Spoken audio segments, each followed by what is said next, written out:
Welcome to the Containment Zone, a place where what we don't understand is often the first thing we try to silence. Today, we open a file that isn't terrifying because of what it can do, but because of what it reminds us we've lost. A file about a creature locked in a chamber who sings not to be heard, but because silence is unbearable. Because what if SCP-5031 wasn't just a misunderstood anomaly? What if he was the last voice of a world that forgot how to speak? This isn't the story you were told. This is how it could have happened, and maybe how it still is. When they found it, it had no vocal cords, no eyes that recognized light, no ears shaped for sound. A body designed without grace, hands too large for tools, a jaw too heavy for speech. It devoured the first researcher it encountered, and for that, it was called a monster. SCP-5031. Euclid class, carnivorous, non-communicative. They sedated it, secured it, buried it beneath concrete. And when the screaming stopped, they thought the danger was over. But then, something happened. In the corner of its cell, using its claws, it scratched the wall, in rhythm. At first, they ignored it, another anomaly acting erratically. But then the rhythm repeated, consistently, predictably, a 3-4 time signature. Pauses, accelerations, motifs. It wasn't noise, it was structure. The site's Level 3 musicologist was brought in for analysis. She listened for an hour, then broke protocol. She entered the chamber, alone, unarmed, and SCP-5031 stopped, not because it was afraid, not because it was threatened, because someone was listening. And for the first time in Foundation history, it wept. Over weeks, the music evolved. Primitive percussion became melodic tapping. Steel bowls, pipe fragments, rusting beams. He played them. He mimicked tone, harmony, then dissonance. He wasn't learning music. He was remembering it. The researcher called it semantic resonance. Patterns repeated too often to be random, too consistent to be instinct. There were refrains, motifs shaped like questions, responses, apologies. He was speaking, not in a human language, but in a syntax older than voice, older than memory. In one of the test cycles, they gave him a MIDI keyboard. His claws shattered the plastic. But he tried again. Then he slowed down. 5 keys, always the same, a minor progression, open, empty, like the beginning of a hymn. Later, while analyzing his playbacks, a Level 4 historian made a connection, not to human music, but to geological formations found under the sands of Redacted, fractured crystalline caves where sound behaves erratically, ruins with no writing, no tools, only stone pillars carved with resonant frequencies.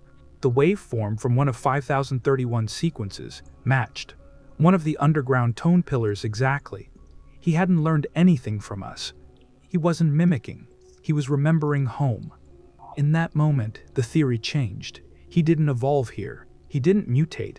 SCP-5031 came from somewhere else, a world where sound was sacred, where language wasn't spoken, it was played, a civilization built not on words, but resonance. And when something silenced that world, when the harmonies collapsed, when the last chord failed to find its echo, he was all that remained. An echo in flesh.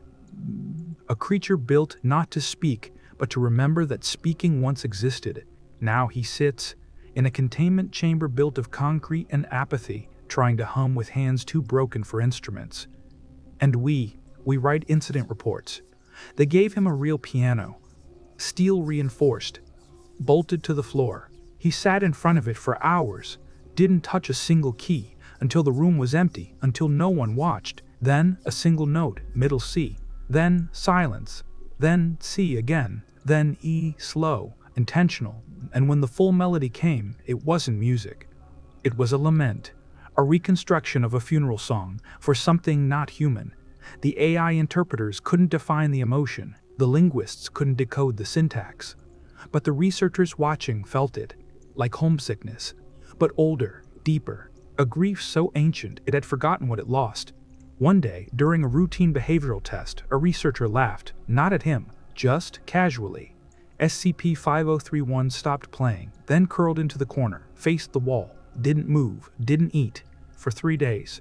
When they finally coaxed him back, he wouldn't play the piano. He returned to the pipes, the scraps, the floor. He played a single dissonant tone on repeat, like a heartbeat losing rhythm. The team thought he was frustrated, but one technician recognized the pattern, ran it through a basic frequency-to-letter model. It translated into an approximation of a phrase, "I am not a joke." It wasn't anger. It wasn't rebellion. It was shame. Weeks later, a routine seismic scan picked up a harmonic resonance in one of SCP-5031's older audio logs, not just a tone, a signature. The audio contained a subfrequency that mimicked low-level background radiation found deep beneath tectonic plates. Identical waveforms were discovered in SCP-2003's failed temporal echo chamber, in the dormant chamber of SCP-3980, on the outer shell of SCP-1120's anchor points. 5031 had never interacted with those anomalies, but the song knew them. The tones he produced were trying to rebuild the world he came from, using us, our instruments, our walls, as resonators. He wasn't just remembering, he was calling. On a quiet Sunday, all sensors in his chamber spiked, no breach, no aggression, but every microphone captured the same thing, silence. Pure, undisturbed silence, not absence of sound, the presence of stillness. And SCP-5031 stood. He tilted his head, pressed one claw gently to the piano's frame, and waited. After 13 seconds, the piano vibrated back. One note, not human, not machine, recognition, recognition. And SCP-5031, without panic, without fear, smiled. That night, the site lost power. Just for a second. When it returned, his cell was intact. But the piano was warped, melted outward, as if sound had passed through it like fire. And SCP-5031 was gone. No breach, no trace, only a final recording, a 5-note melody, played once, then never again. Not a message, not a code, a goodbye, not to us, but to the silence that followed him from a world where no one could speak. Let me ask you something. What if the scariest thing isn't being alone, but being the last one who remembers sound? What if some anomalies don't want to hurt us, but simply hope we'll understand them before they vanish? What other what-ifs have echoed in your mind? What questions have you never dared ask because the silence was too loud? Tell me in the comments. Because here, in the Containment Zone, the right questions are always more dangerous than any answer.